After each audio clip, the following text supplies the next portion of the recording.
Bitcoin Liberty Live is back again.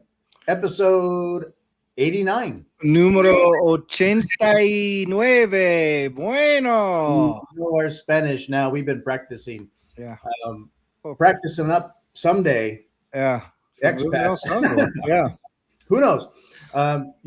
Spanish is actually a good language to learn. It's so structured and it has rules. They're very consistent, even as they've adopted English and stuff. Man, if you're learning a language, it's like, oh, you mean the different tenses and the different genders and nouns. And the only thing that doesn't make sense to me is that certain random nouns are either like male or female. And it's like, why is that? I don't know. But otherwise, the tenses and the types of nouns and whatever, so consistent. Yeah, very, very consistent. Yeah. But that, I think, makes it problematic. Like, what I've realized from trying to learn different languages is like, it's given me a lot more empathy and patience with people that are struggling with English. English is a funny one. Because, the thing is like, I realize and recognize that, like, when I'm speaking Czech or when I'm speaking German or Spanish or French or whatever, the equivalent of what I'm probably sounding like is like, hello, good day, morning. Like very much to go with eating outside. Good. Yeah. Good. Yes. And people are just like, I kind of get where you're going with this, but thanks for playing. Go. No. You're good trying eating, but outside. Yeah. Good eating. Good. Not good outside, but sometimes inside not eating. Right. And people just like, what? I've thought about how I've said things, and then when I think about it later, it was probably like everything is like present tense, or like I tried future tense, but it was the wrong nouns version or whatever. Yeah. Like it would be like, okay, I get it, but you're a funny robot. Yeah. You sound like a retard, and that's sort of the problem. Like one of the funniest things about becoming fluent. Hey, what's up, Johnny? 2 chuckleheads, 1 dream. That's right. Now with you, we got 3 chuckleheads in the room. Yeah. But what I realized is, like, as you gain fluency, the problem is those little subtle things don't go away, right? So like you can speak very fluent English, but it's kind of like if you listen to Robin sometimes, right? Like he just kind of mangles a couple things here or there. But if you mangle enough of them in sequence, like if you're a French speaker, they go, oh, this guy sounds like he speaks native French, but he talks like a retard. So he must be a retard, right? But some languages, like, and I don't know about like say Mandarin, but like Mandarin itself is like, oh, if you know Mandarin, you know the language of that areas of business. Right. German can be technical that way, where you can know German, but if you're a native German, you know what level of kind of schooling you're at. Right. And with English too, it's like depending on the level of English, you can kind of see where they fit on the hierarchy of English capability. So anyway, it's like a long hill to climb. Yeah. Oh yeah. Well, you can get slotted in a bucket inadvertently, right? So it's like but I mean, you'll see people react like that. Like they'll be talking to like somebody's got an Asian accent or something like that, and they treat them like they're retarded. They treat them like they're dumb.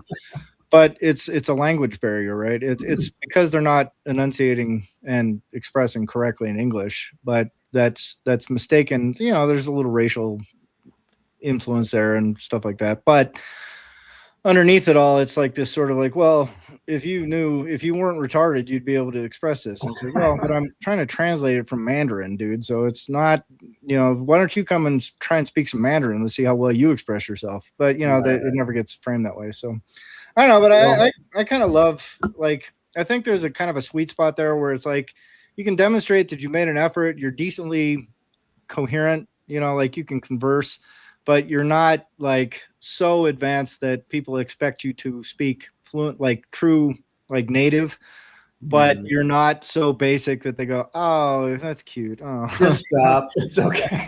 Don't worry. I speak English, dude. Let's just have this conversation. I can't listen to you butcher my language anymore. Yeah.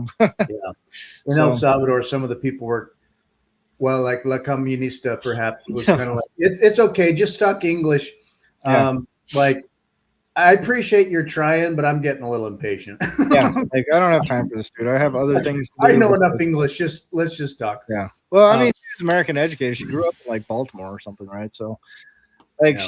she had a real strong grasp of the language. Yeah. La Comunista. I liked her. She was a fun chick to talk to, yeah.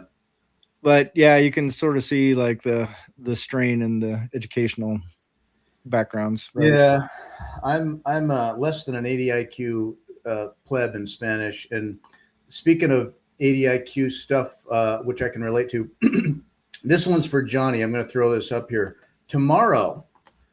John's going to be on tomorrow on Bitcoiners United. I thought this was funny. This is not to be disparaging at all because this is me. It's good to be based. So anyway, this is my thumbnail for the video, and I'll change it if you don't like it, Johnny. But yeah. So talking of Bitcoin stuff, market stuff, there's been some. So here I was listening to let's see what Larry Lepard was on What Bitcoin Did recently yesterday, and I've heard others say this too, like Luke Groman, Jack Mallers, others. I mean, so Larry Lepard yesterday was basically saying like what we see going on in gold and silver, it's reminiscent of things that have happened in the past with those metals back when, a gold piece was, what, $20 or whatever it was at the time. So we've seen it grow from there. What we're seeing again is another tip off to a projecting of future potential Bitcoin action. Like Bitcoin can follow these trends when metals go. Bitcoin can follow. And regardless, it's hard to avoid what has got to be crazy money printing if we're going to shoot some ether into the gas tank of the economy. Boy, we're going to print. Well, what do you think about what Johnny's asking here? Says, what are your views, Fritz, on silver markets breaking the banks? I think ultimately, I mean, like banks may struggle with it, but I just think that the bailouts shall continue until the markets improve. I don't know. Or morale. Yeah. The beatings will continue until morale improves. The money shall print until morale improves. But then what you face is there's a gap there. They shoot adrenaline into the market, and then okay, you got a time frame now, 6 to 9 months or a year when the inflation then really starts to hit again. So it kind of shoots fuel into the system, and it goes for a while, and then everything's just so much more expensive, even more again. And I don't know the nature perhaps enough of banking business, but what do you think about it? Well, I don't think there is a mechanism that can quote unquote break a bank, right? Like, we're not in the 1920s, and a bank run is impossible now, right? And so just structurally, I think the apparatus that we exist in right now, people can sort of whinge about that kind of thing. They can talk about it, like, oh my God, this and that, and what if, it's a lot of what ifism and a lot of sort of kind of like hopeful aspiration, like, yes, it's finally the time when everything's going to collapse. And the only reason I kind of bring it up in that frame is because like all through, like probably starting in the 1990s, all the way until about the financial crisis, right? Like I would be telling my friends, like, the stock market's going to blow up any day now. We're all going to, like, everything's going to end. It's all over. Like they printed so much money. They don't blah, blah, blah, blah, blah. And all I did for myself, like my friends are like, you're a moron, dude. What are you talking about? Like I'm making a killing in the stock market, and all I really did by adopting that posture was miss out on 20 years of stock market returns, right? Like that's all it was. Like I just sidelined myself because I looked at the structure and said, this is unsustainable. This can't keep going. This is impossible. This is so far strained from what the design is. Since we went off the gold standard, everything's gone haywire. These people have lost their minds. Like I remember the first time the Dow crossed 10,000, I was just like, oh my God.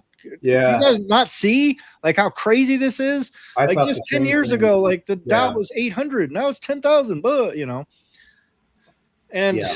through it all, I ended up looking very naive, right? Yeah. And so when I cashed out at that time because I thought this is so overblown and fake. And right, I pulled money out and got into more like gold at the yeah, time because I'm like, this is so bubble fake. And yet, nope, it kept inflating, kept it just kept inflating. going, right? Because that's the structural incentive, right? So that's basically it. Like when you ask, like, will silver markets break the banks? I go, I mean, I can see why people might consider that or wonder about it, but I don't think it's something you should be. And obviously not financial advice, and who knows, maybe they will break the markets, right? But that's a sort of forward-looking kind of prognostication that I don't think is supported by the available evidence. If I'm in a very academic mode right now, so that's sort of where my brain is going.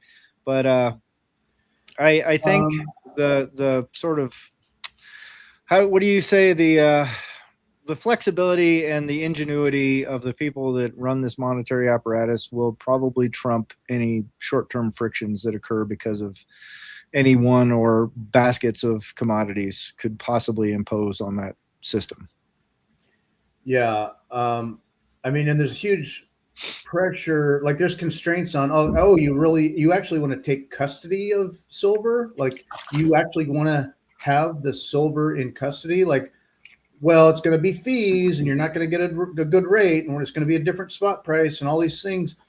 And yeah, I see them trying to disincentivize that or create barriers, or you can only withdraw so much at a time. And they want to paper over it. And they do, but I don't know what that means long term. Ultimately, I just feel like the bailouts will continue. The money will print. They'll bail things out. Well, what was it Credit Suisse that just went belly up like 3 or 4 years ago? It was one of the big Swiss banks, just like literally just just like imploded like overnight. Oh, and it was a mouse fart, right? Like you go, this is one of the most systemically important institutions on the entire globe, and it just imploded because of I think it was a bad derivatives play, if I'm not mistaken. It looks like Fritz is looking it up, but I'm just looking. so when we talk about Deutsche Bank, you go, yeah, that's a huge. Oh my God, what happens? What happens? What happens? And what I can say, the experience of recent history shows is that even these massive institutions can now just collapse into vapor, and the whole system goes, yeah, well, that's fine. Like they just like nothing happened from that. I think it was Credit Suisse that collapsed, but well, there was issues in 2023 and 2024 they had. Was there something just recently? No, 23, 24. I think. Oh, okay, yeah. But that whole, I mean, it was like, and the documents behind it are sealed by the Swiss courts. They sealed those documents for 10 or 20 years or something. They're like, we're not going to really let you know why this whole thing collapsed.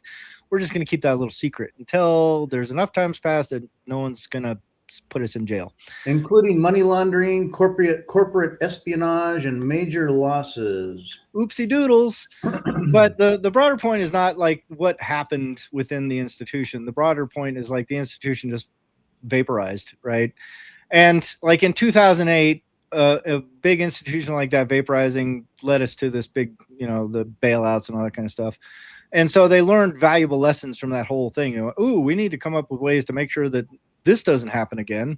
And so whatever solutions they came up to solve those local frictions at the time have now become the structures that the institution relies on.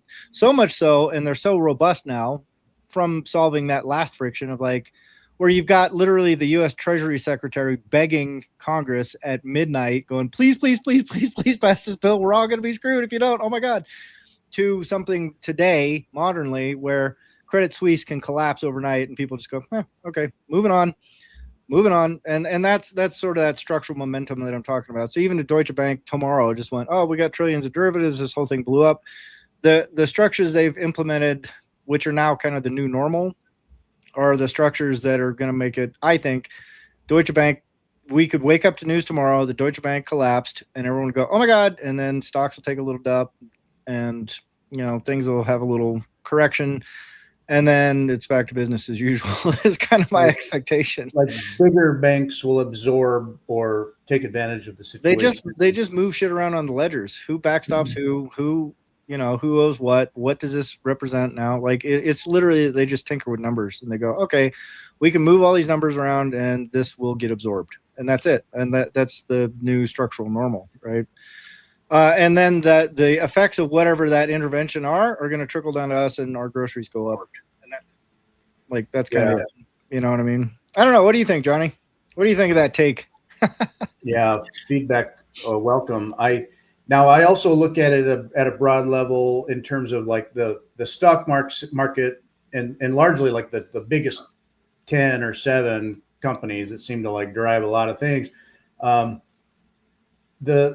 All these boomers retired, needing to have their nest egg intact, and it's like the stock market itself is like a national security concern, where they're going to have to float the stock market. Like they can't allow it to go down. They're going to have to pump money into that however they can, and create liquidity, provide liquidity, keep that money flowing to prevent civil unrest. Keep Social Security solvent, keep the stock market 401ks, useful, I guess. Have number go up even as inflation is ridiculous. AI, keep that as a hope and a dream. I feel like there's these national security concerns that involve keeping the monetary system number go up so that people don't freak out. Like boomers would freak the fuck out if their retirement started to fall. And yeah, but I mean, what does freak out mean? I mean, what are they going to do? Honestly, yeah, I don't know what you do about it other than bitch and moan and complain and vote harder. Right. Well, that's the point, right? Like at some point they've already discovered this from 2008. They went, what happens when we just overtly bail out private companies at public expense? Well, people get mad. They went and set up some tents on Wall Street. Well, what happens after that? Well, we kind of let them bang their pots for about 2 or 3 months, and we send the cops in and just start cracking skulls until they go away. Oh, what happens after that? Well, kind of nothing. Business as usual. Right. Like what happens, right? So there is a plausible place where they can come to and they go, oh, we've run into such a structural constraint now that we can't print our way through this. What are we going to do? We go, well, just tell the boomers to GFY. Well, we can't do that. Why not? Because they're going to vote harder. Yeah. And oh, good point. Yeah. Okay. Yeah. All right. So, yeah, Social Security, I know it's a promise, but structural things, reasons, we can't let Elon Musk fail. So you guys got to take a 50% haircut. Sorry. Or a 30% haircut or whatever. You see what I'm saying? Like there's no reason for them to not just do whatever is most expedient and most politically palatable at the time. And if it comes down to the choice between letting the structure collapse or making boomers mad, they'll make boomers mad 100%.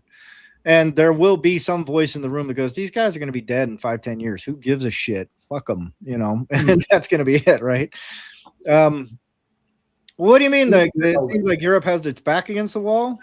I don't know. I didn't see anything from the Davos thing. Like I'll have to check it out. I'm curious. Yeah. So, the World Economic Forum annual meeting held in Davos, I just had to look it up, January 19th to 23rd, focused on a, quote, spirit of dialogue, but high-stakes discussions on trade and AI risks, geopolitical things.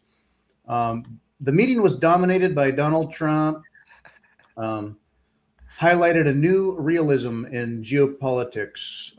Donald Trump's presence created a tense yet central defining focus adjacent to Canadian Prime Minister Carney about structural changes. I guess I'm not informed on the details in here, so I'm curious. Yeah.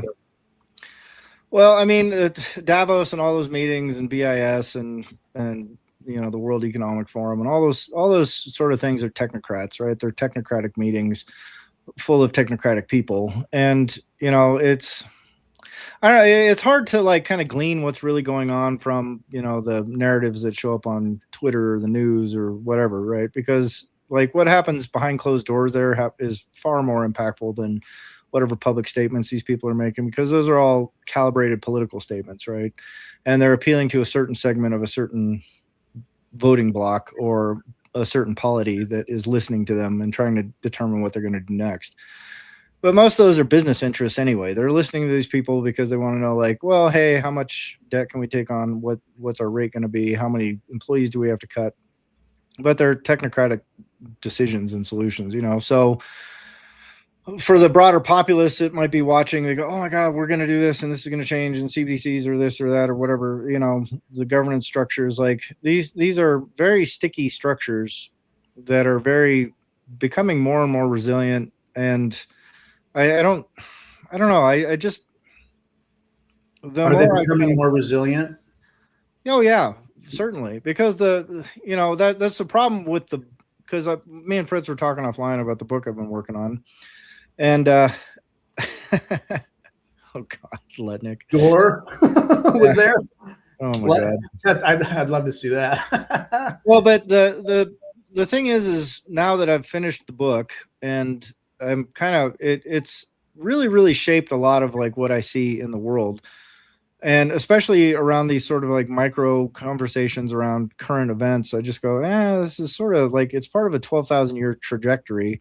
And that trajectory is going one direction. It's more of us are being visible to authorities, and everything that we do is becoming a means of the state to enrich itself and continue its existence, right? Track you, harvest you, farm you, right.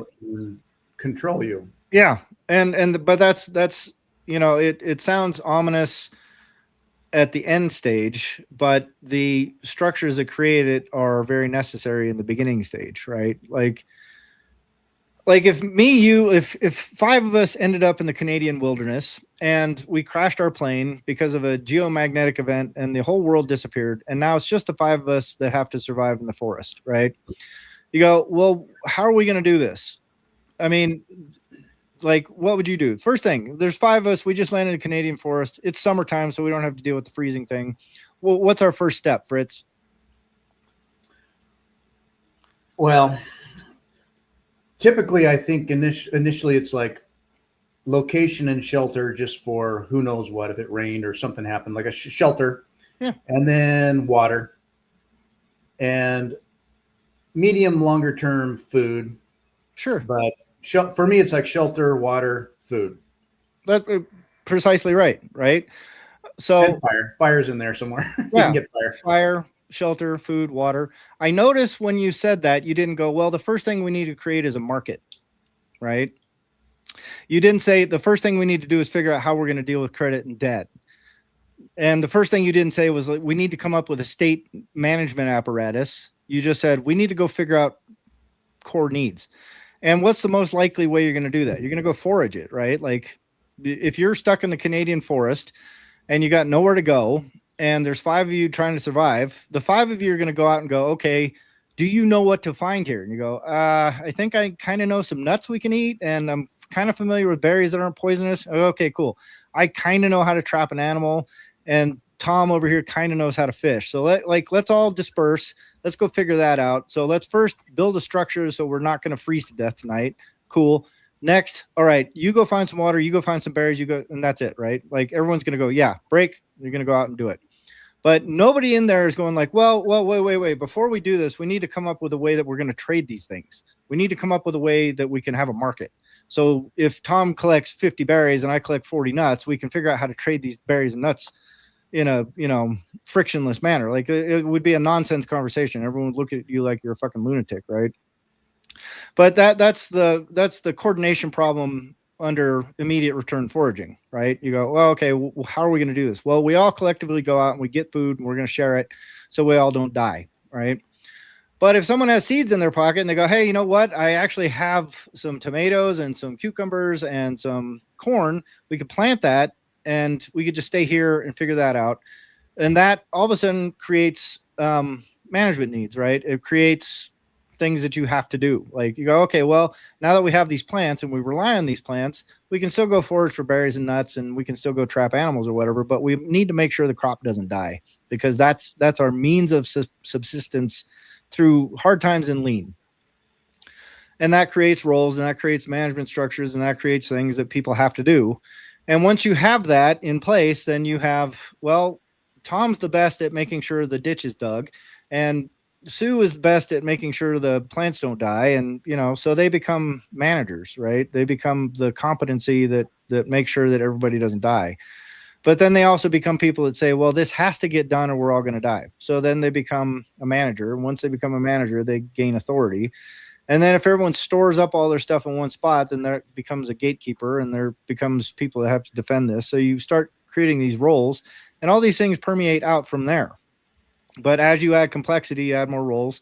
And if you add enough complexity and roles and give it about 12,000 years, you get to a place where we're here now, where people are like managing these $1 trillion flows of money and where they're going and who gets allocated what and on what terms. And all that kind of stuff comes from the needs of management, coordination, and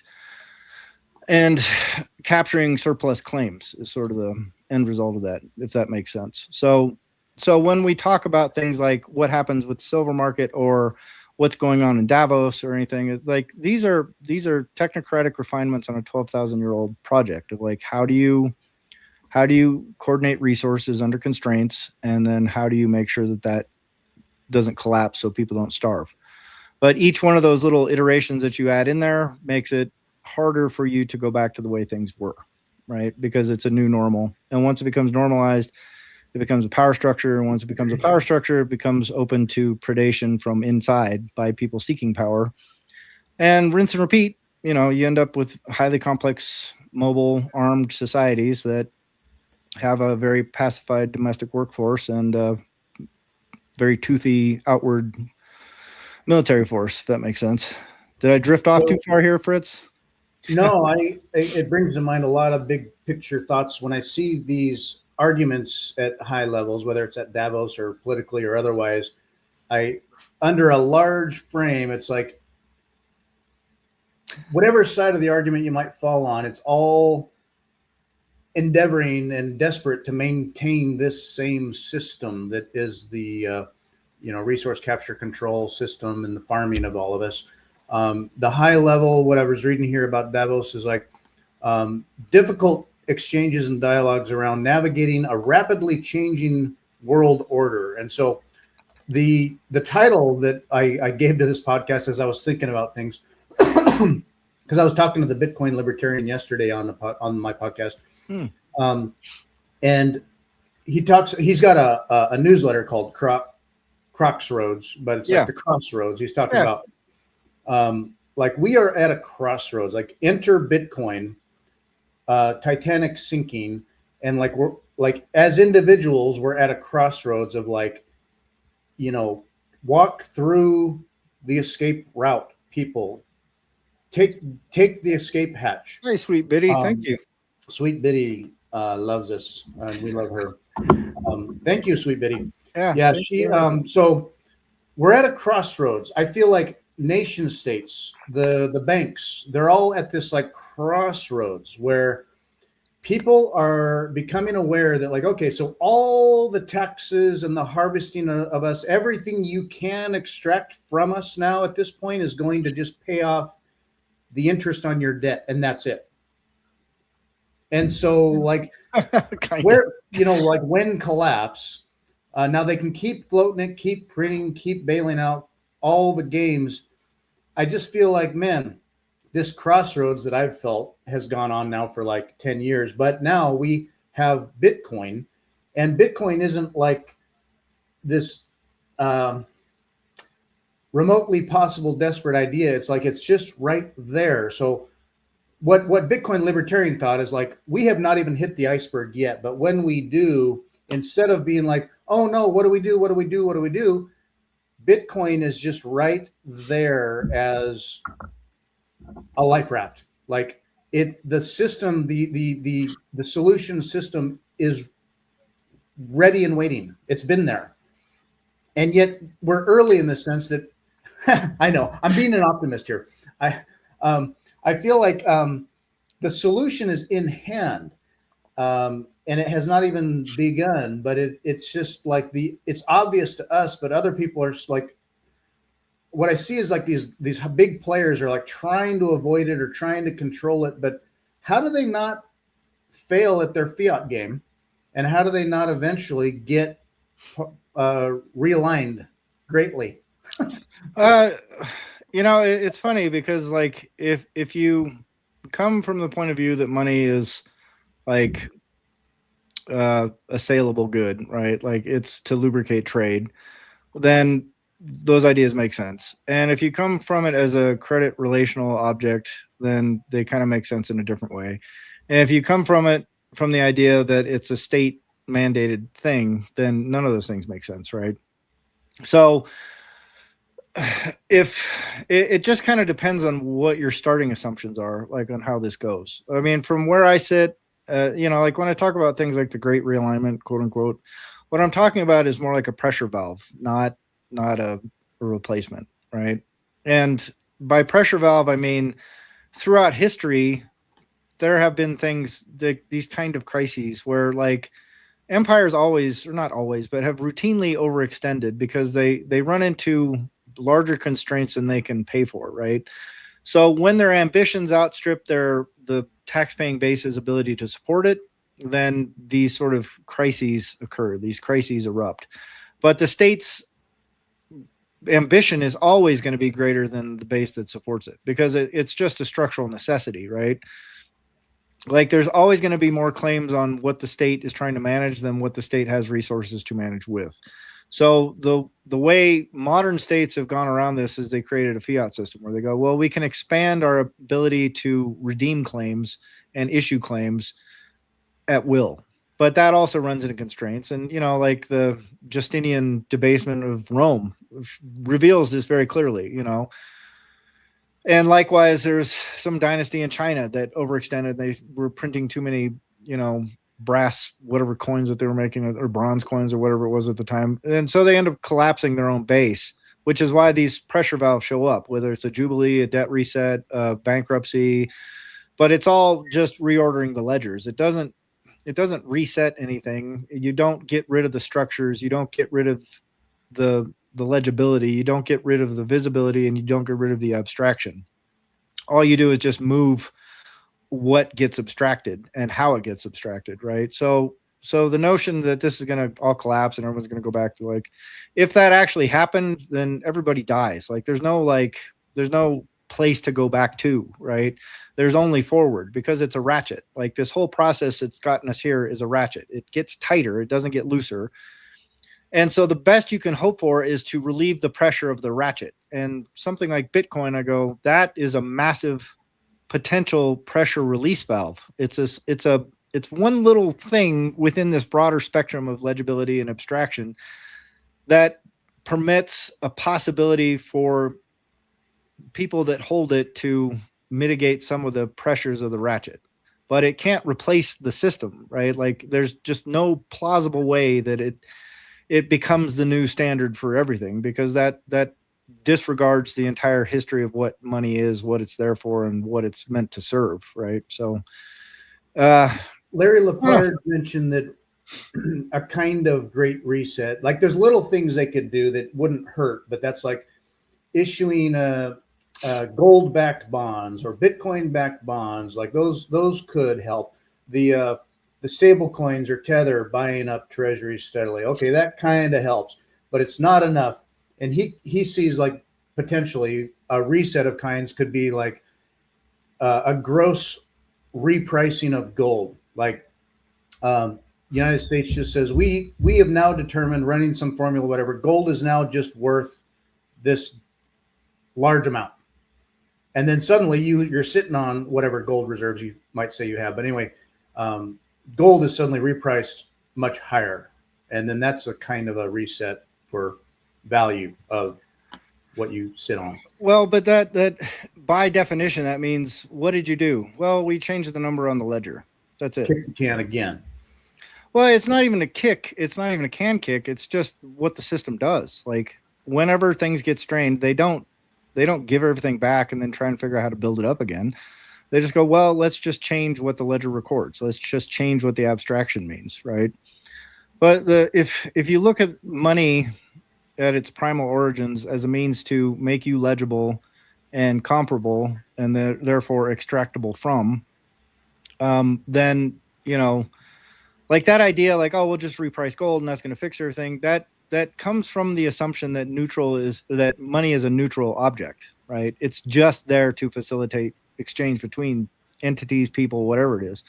But that's never been money's goal. That's never been money's object. Money's object is to make you comparable in a standardized unit and then have a portable unit that can enforce claims across distance and time. So when you look at it from that point of view, you go, well, that reset can be very tangible and it can have very real effects in the real world at a real world time.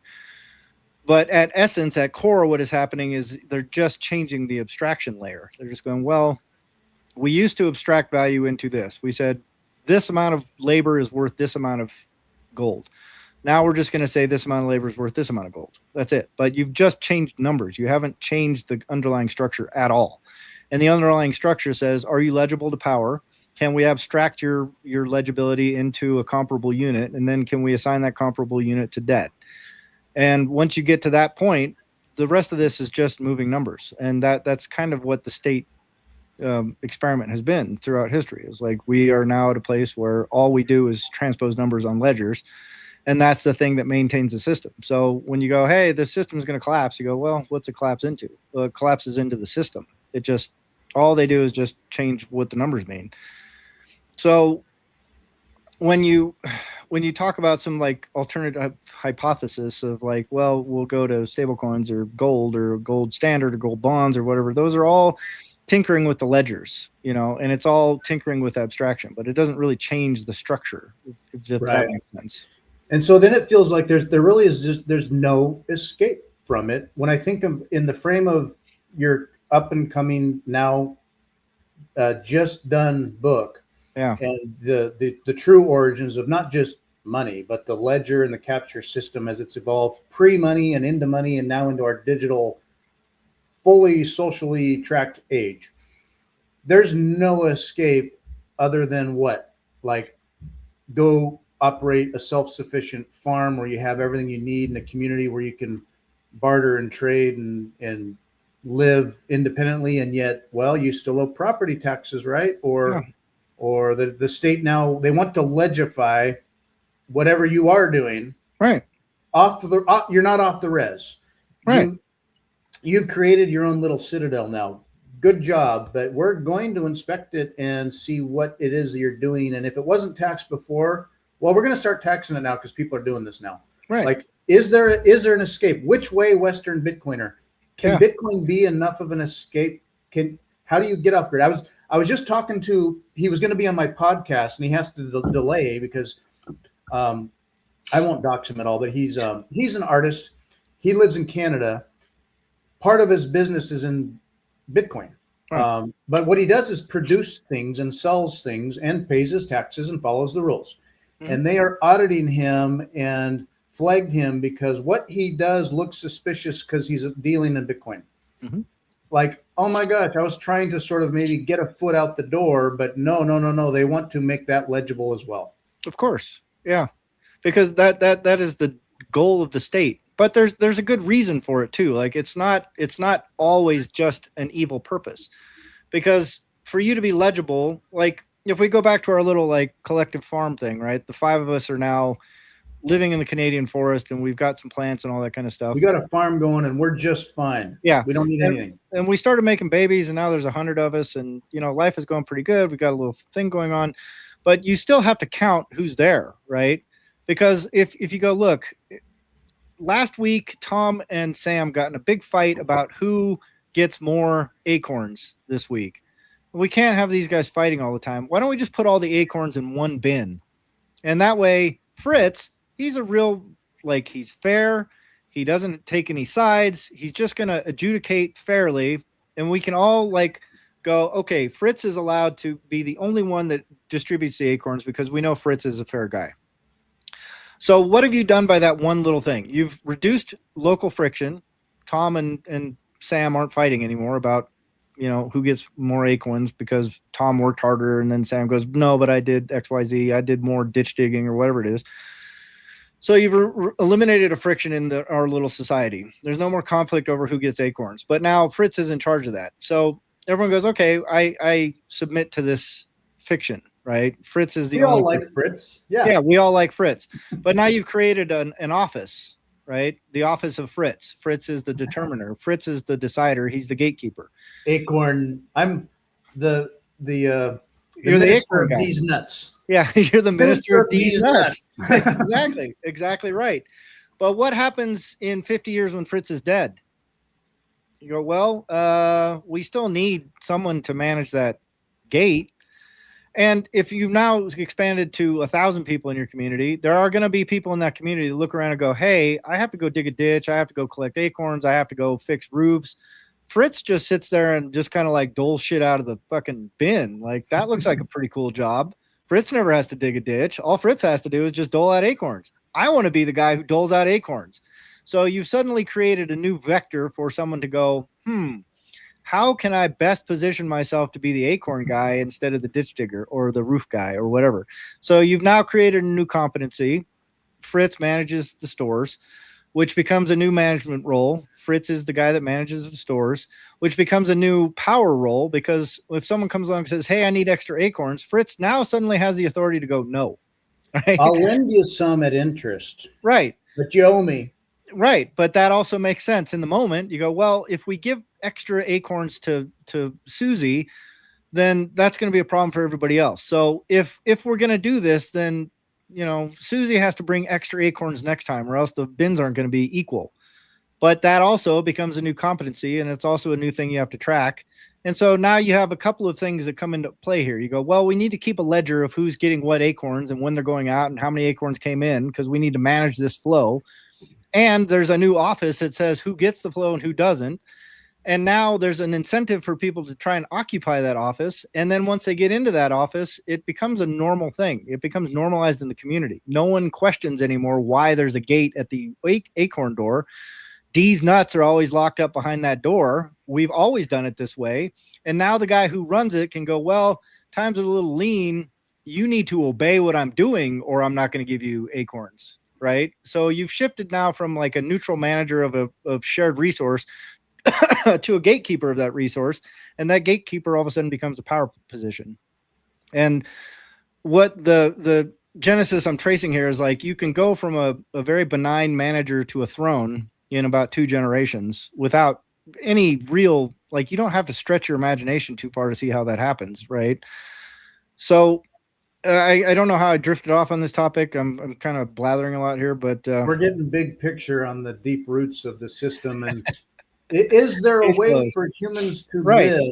Correct. Thank you. Not be susceptible to, I guess, the natural mechanisms of limited resources and legibility of contribution, and who's freeloading, who's not, who's producing, who's not, making it fair. We're trying to be fair here, but then ultimately we got to make y'all legible, and then ultimately fair. You can't be fair if you're not legible, right? Like if someone comes off, like some periphery of the village comes along and goes, hey, where's my acorns? You go, we don't know who you are. Who the hell are you? Like, I've been here the whole time. Well, you're not on the list. You see what I'm saying? So it becomes a means of tracking obligations, right? But you go, how do you escape from that system? Well, the question you are really asking is like, how do we escape coordination demands? You go, well, you can't. Like, you can't get away from coordinating a society like this. Like, these roads don't maintain themselves. These buildings don't maintain themselves. They're not built by themselves. Like, you have to coordinate resources to make that happen. Well, how do you do that?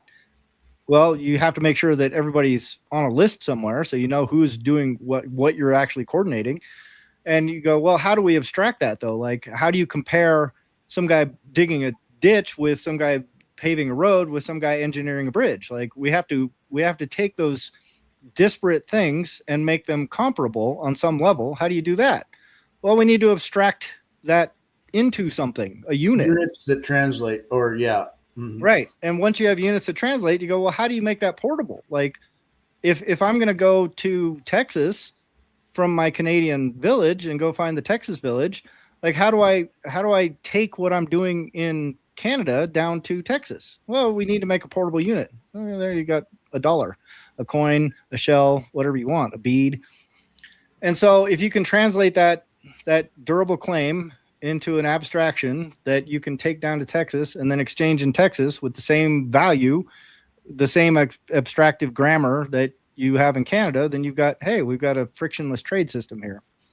And if then you can suddenly digitize all that and put it all back onto a ledger, and you go, oh, we don't even have to move shit around. We have an abstract unit that's on a ledger that you just tap a screen and this whole movement already happened. So you go, how do you escape that system?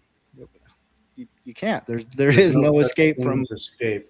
There is no escape, but you can relieve pressure in that system. That's my broader point. So then what I see happening, say like at Davos or whatever, is like the big power players fighting over the keys and control over the global granary, if you will. So like, for example, here, so what Johnny was mentioning here, Letnick got booed by Al Gore, his greatest childish. Getting booed off stage by Al Gore was the greatest honor of his trip, mocking the climate thing. Also, yeah, that's another thing, the whole climate legibility. Let's see here. Combative remarks from Letnick. European Central Bank President Christine Lagarde walked out of the dinner. Wrapped up before dessert. Oh my God. Drama. So the drama is swirling around the fighting over who's calling the shots, holding the keys, driving the bus. There's a schism perhaps happening, and but I guess whatever direction it could go, the system itself wouldn't change. You can't.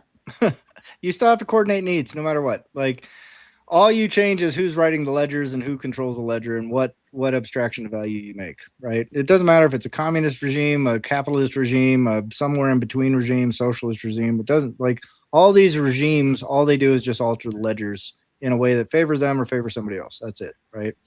So when we're talking about the capture and control of resources today, modernly, what we're talking about is who writes the ledgers and who says what's valuable and not.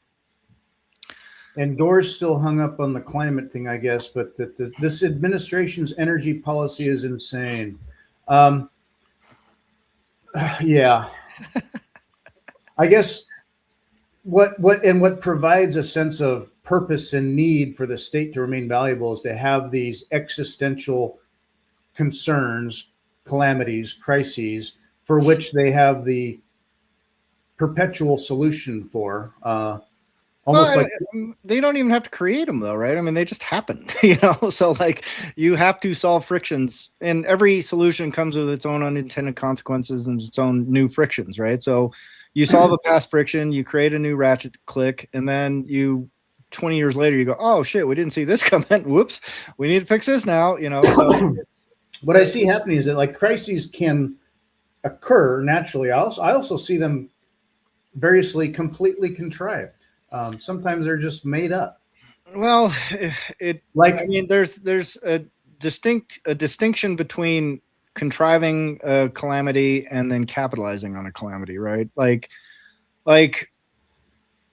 if you take the pandemic thing or something, you could go, that was intentional. I go, that's a stretch.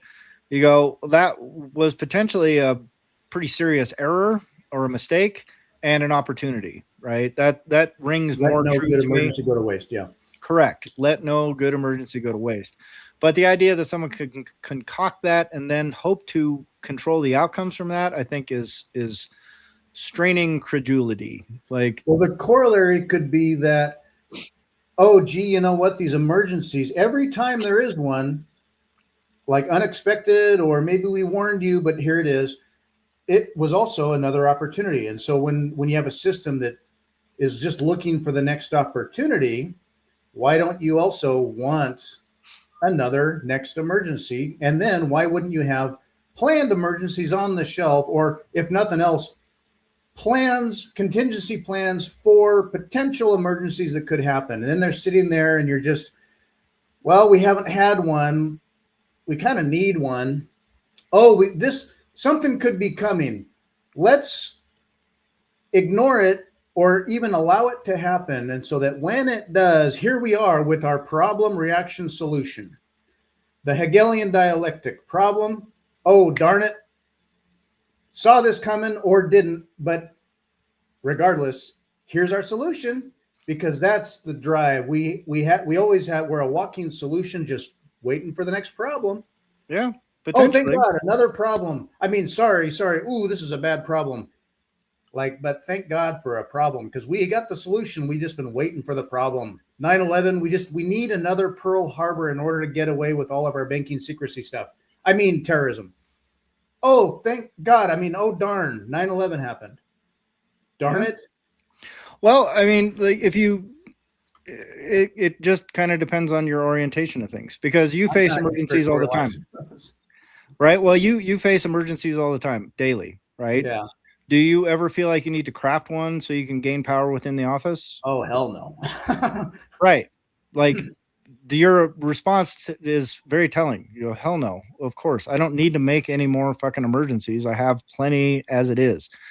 Do your solutions always work? Are they always effective, or do they create new problems downstream sometimes?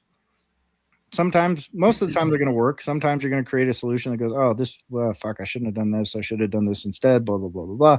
You learn from your experience, you move on, but you create new structures along the way.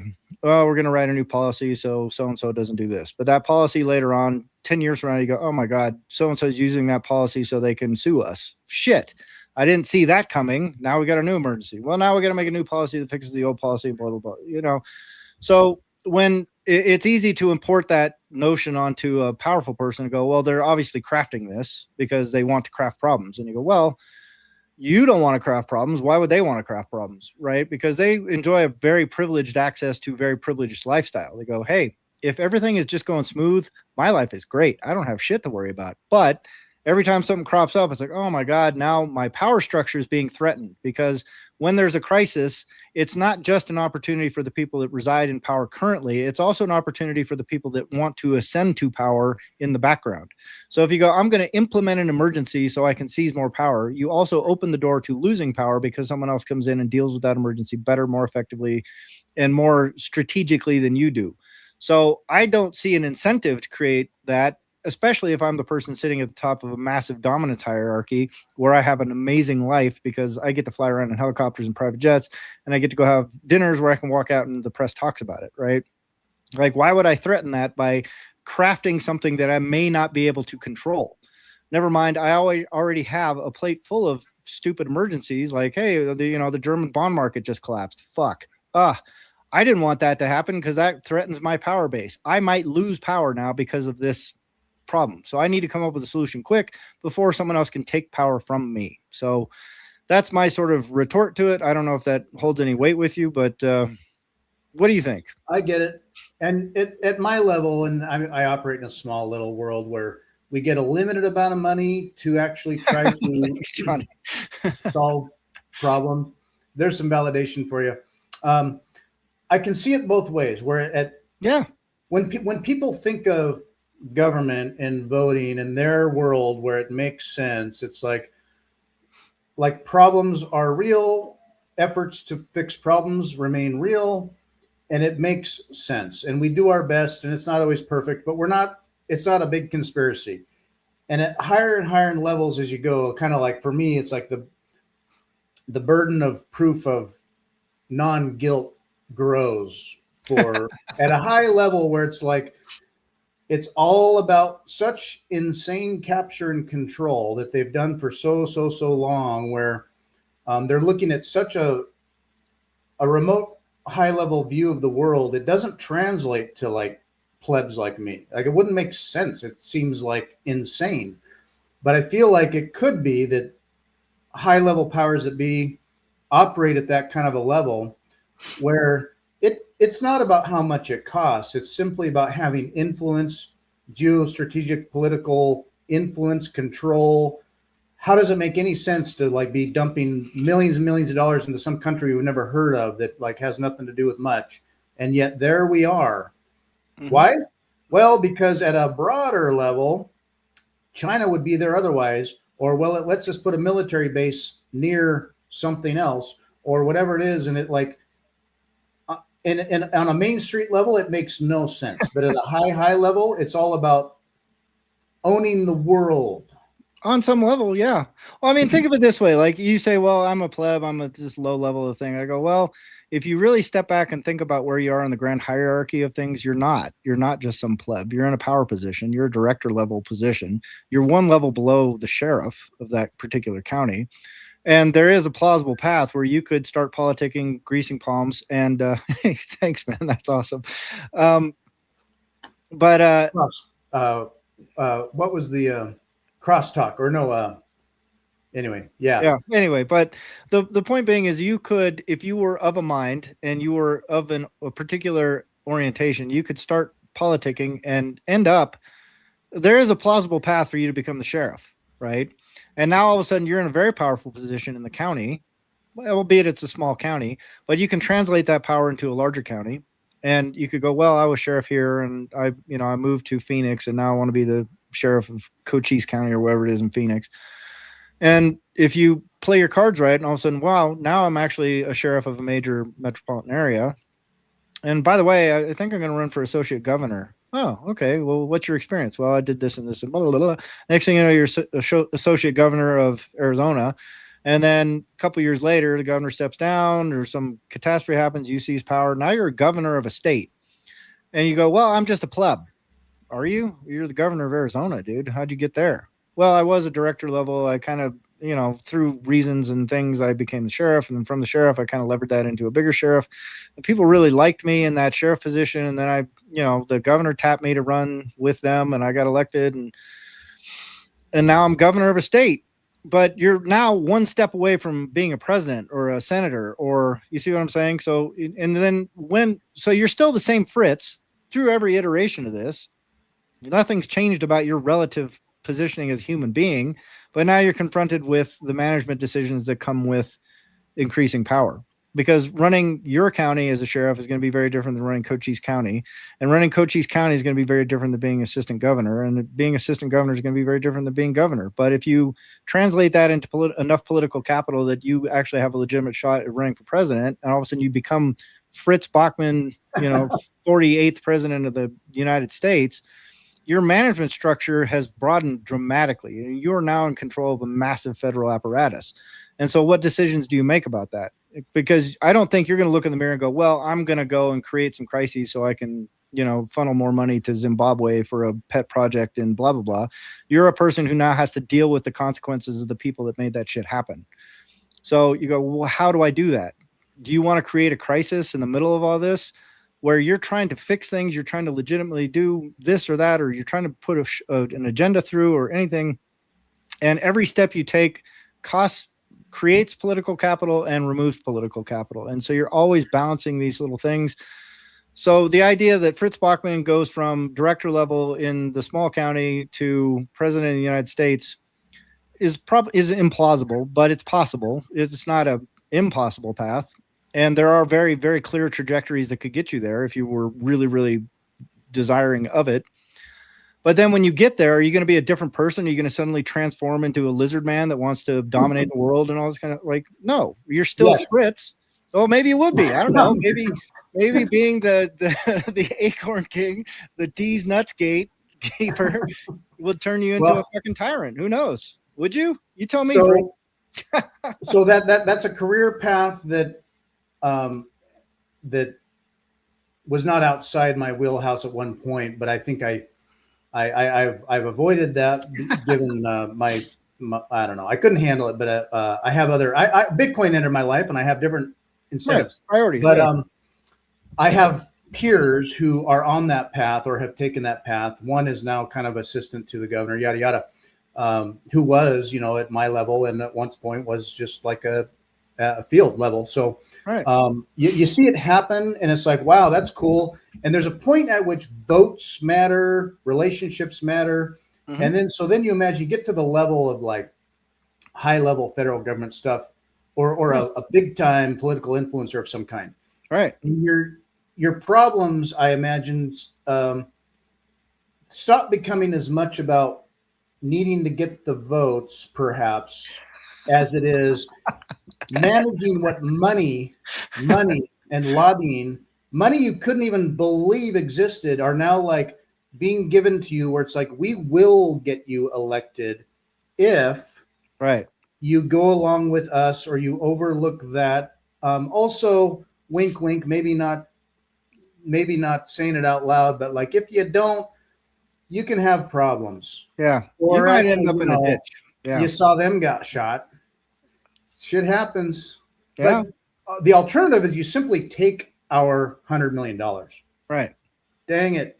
Do I want to have problems where I'm managing powers that be with money, or do I want to just take the money and get along and just Yeah. reinforce that system, which it's like in my mind, you get to a level and it becomes about money, money, money, pressure.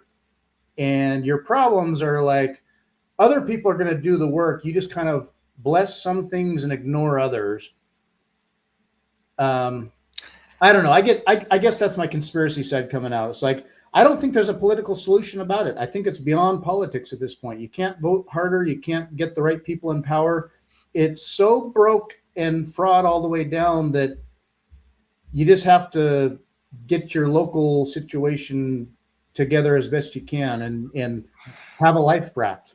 Well, first of all, thank you, Johnny. I appreciate that. And second, the life raft is still in the system, right?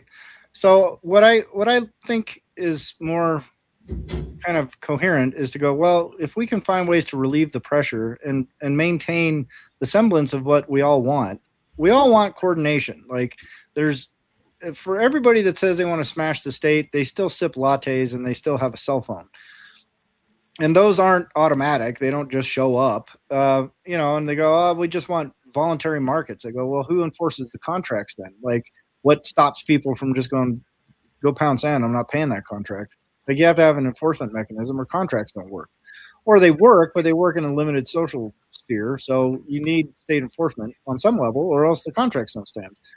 And so if you go, well, we'll just smash the state and we'll just have private enforcement, you go, well, that's a state. That's the same exact thing. If someone can compel someone to do something against their will, that's compulsory force, period. And that is required for contracts to stabilize and be creditworthy, right? Who extends credit and debt if they're not sure they're going to collect? Like it doesn't make any sense. So, when we're talking about an escape or a life raft or any of that kind of stuff, I go, well, wouldn't it be preferable, at least from my perspective, to go, well, most of this isn't too bad. It's grossly unequal. There are obviously people that benefit more than we do, and there's obviously people that we benefit more than they do, right? Like if you are a guy that lives in, some village in sub-Saharan Africa, our life is markedly better than what they're going through. So in the grand hierarchy, we're still at the top of that chain. And if you go, well, if there's a way to relieve that pressure, and so we get to keep the nice life we get, but the people down in sub-Saharan Africa also get to participate in the nice life we have, isn't that a better outcome? You go, well, probably, but how do you do that? You go, well, you can't restructure the system because we all rely on the system. Everybody is sucking on the teat of the system. So if you cut the system off, you cut your teats off, so to speak. So what do you do? Well, we need to find a way to make it so the ratchet doesn't keep getting tighter and tighter and tighter. We need to make sure that there's a way for the ratchet to loosen up once in a while so we can continue having, progress, not in the progressive sense, but progress in the like life gets better for people. Babies don't die as often. Everyone gets healthcare. You don't have to deal with rotten teeth and die from an infection, right? Like those are all things I think everybody should be able to participate in, but you can't just do a redistribution system because that doesn't work. We've already determined that. You can't just do like capitalism, trickle down because that doesn't work, obviously, because that isn't happening evenly. Yeah. It trickles up. It only trickles up, right? So. Oh man, thanks, Johnny. You're awesome, man. Aren't we brilliant? It's always been this way. We start with bullshit and then we hit these peak stretches of the imagination and brilliance that just I'll walk away from it going, wow, I just learned something more. Well, it's fun just to test ideas, Yeah, we toss stuff out there and there's some good stuff. Yeah, but thank you.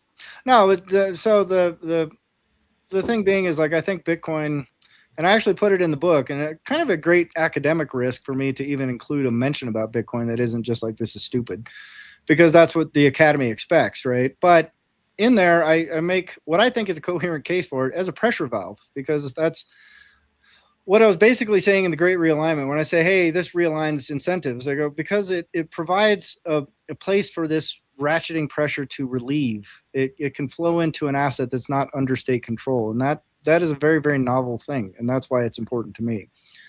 And so I feel like it's fair for me to kind of push back on like sound money narratives and things like that. And I also feel like it's fair to me to say, well, but Bitcoin's still important.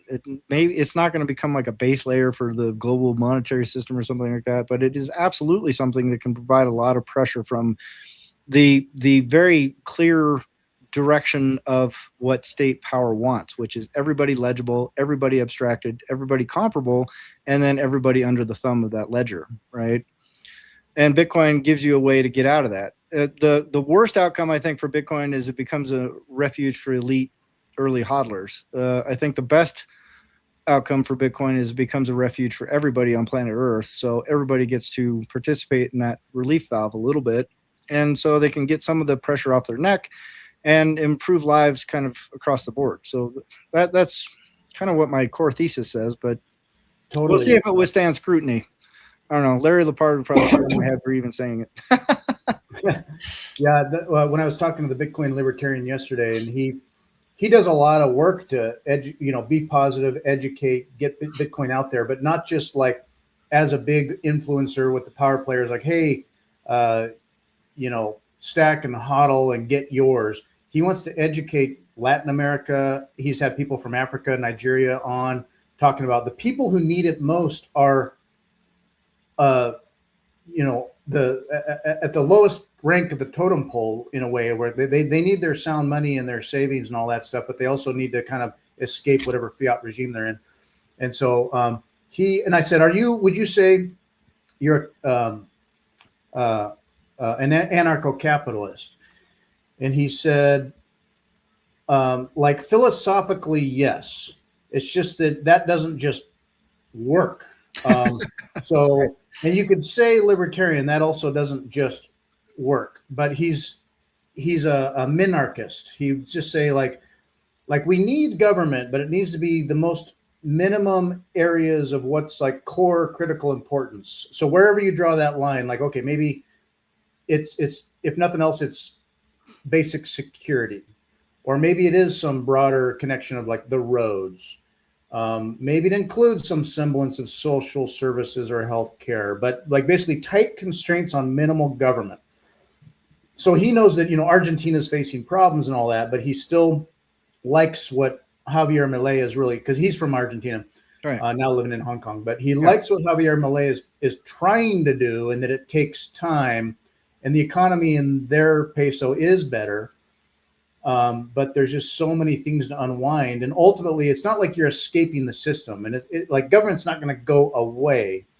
But Milei is cutting the fat and trimming and just shrinking government down to like focusing on the core important stuff, and then getting out of the way for the sake of economy and for people to function. So, yeah, well, I mean, I think that's a libertarian sort of trope, right? And yet, if you look at the history of where these systems and structures come from, they come from local frictions, right? Like, regardless of your take on the Great Depression and whether the gold standard would have made it better or worse or any of these kind of things, like what I can say is in the moment, they're going like, we got a big problem here, right? We need to fix this friction. Like we just had JP Morgan and his buddies bail out our entire national banking system. That's not great, because that concentrates power in very private players that are not beholden to anybody. Can't have that. But we have political constraints about how we can set up a central bank, and we've already tried central banks, and those got shut down and blown up, and they went bankrupt, and problem. How do we satisfy both? Well, the best we can come up with right now in the moment is Federal Reserve. Okay, what's that mean? Well, we can give the creditors the stability of gold in principle, and we can give the agrarian farmers and the laborers flexibility in principle, right? So we're trying to do the best of both worlds. You go, okay, how's that going to work? Oh, it doesn't. Like sooner or later, all that shit just goes up. and they just inflate. But every time they inflate, they're solving a local friction. Hey, World War II is broken out. Uh-oh. Ooh, we probably better do something about that. We don't have enough money. Well, yeah, we do. We got a printer, dude. Watch this. Bzz, you know. And so you've now solved a local friction. You go, we got to respond to the war. But then you go, well, what happened to those structures like the income tax and all that? Did that go away after the war? Oh, no. We keep that. Like, we're not getting rid of that. That worked out pretty good. Like, we managed to mobilize a lot of capital just by making sure that everybody's legible and everybody pays a little bit. So that's a pretty good deal for us. All right, we like it. Let's just keep it going. People are used to it now. They don't bitch about it anymore. Okay, it's a new regime. So, you know, and then that tax base gets stretched. And they go, well, we can still print. And we got some new tensions that we're confronting, whether it's communism or Korea, Vietnam, et cetera, until they strain the system so much that they go, oh, shit, well, now we're in a real pickle here. Oops. What should we do? Well, just rug pull everybody, see what happens. Okay, cool. What happened? Nothing. Like, I mean, there's disruption, right? Like, but did the system collapse? Nope, just kept right on marching.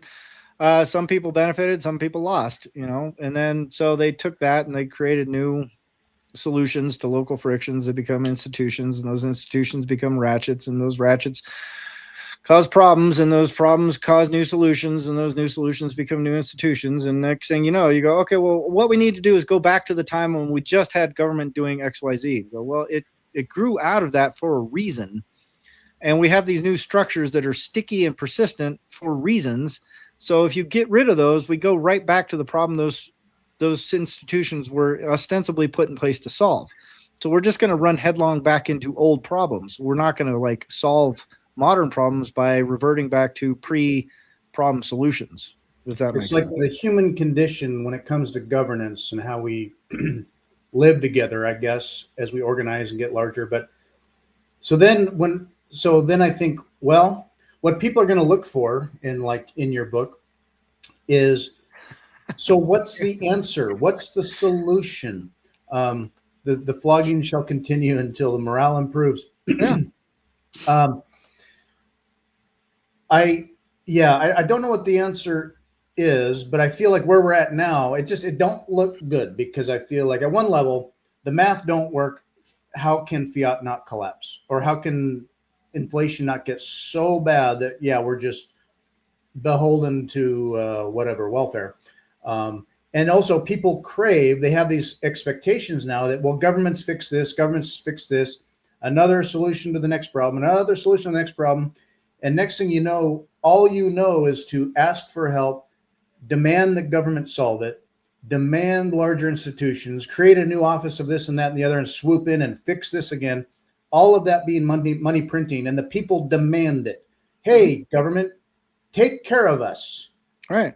And so culturally, whether it's political or cultural or financial, like, I don't see how it doesn't. I don't know what I'm trying to imagine. I guess, okay, so I would just say there's no like fix to the system. There's no fix. But I don't know also how you avoid the next ratchet, which isn't sort of basically the Matrix. If we're not there already, we're already there. I mean, that's credit score. We know everything you do. You could turn it off, but now you don't eat. Yeah, exactly. Like that's precisely the point, right? Is you have coordination needs, and coordination needs have now expanded to 8 billion people. Like, how do you coordinate 8 billion people? Like that's not a trivial problem, right? How do you feed 8 billion people? It's not a trivial problem. How do you make sure that, 8 billion people don't get sick and die overnight? It's not a trivial problem. How do you make sure that this person doesn't impose this sort of slave-like conditions? And how do you, not trivial problems? Like, these are massively scaled coordination issues, right? And so whatever monetary system that emerges from this has to account for coordination needs at a massive global scale now. And that's not something you just go, oh, just all you got to do is just go on a gold standard, everything's fixed. Like that is such a such a simplification of such a grotesquely enormous problem that it almost it just starts sounding silly after a while.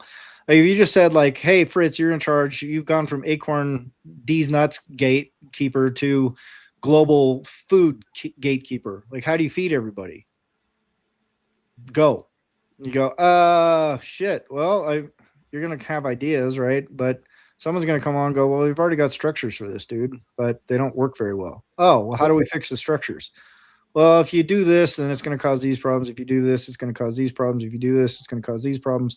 This will make some people eat great and other people not eat so well. And so which one do you want to choose? And you go, I don't know. Is there a good one? Is there the perfect solution? No. If there was a perfect solution, we would have figured it out 5,000 years ago, dude. Like, this is just where we're at. Like, you don't get to choose the army you want to go to war with. You go to war with the army you have, right? And the army we have right now is predicated upon a path dependency that got set in motion 12,000 years ago, and we're still on that path. So you go, how do you get off the path that we're dependent on? You can't. The state solution is always to be more and more centralized, and so then through legibility and all the controls, distribute it without creating unrest. So centralization. I might say that the ultimate, and it's hard to have equality, but it would be to make it decentralized. Mm-hmm. Not, every community is going to be different. Some are going to struggle. Some are going to be doing great and not be sharing. But as decentralized as you could make it, it might be that, like, in schools, instead of teaching people how to do enough math to do their taxes and do their timesheet and work in a factory, you teach farming and or mechanics or trade skills and small government, I don't know, civics. Instead of like producing factory workers and academic heads in communism, you teach like how to live on this planet. I don't know. Well, how do you live on this planet? Because right now it's, we can't go back to foraging, right? Like farming, ranching. Farming and ranching give you all the exact same coordination problems that you have right now. That's how we got here, is from farming and ranching. So the way that you mitigate power structures is decentralization, 100%. But it's decentralizing access to the stores. So you have to decentralize power. But that we didn't take that path. We were on a different path. We went on the path of centralized power because it makes more sense for the coordination needs that we have under the structure that we created. And the structure that became dominant is predicated on a vertical power hierarchy, right? So everything that we have is because of that vertical power structure. It's not a horizontal power structure. So you go, how do we decentralize a path that we're already at the end of the road?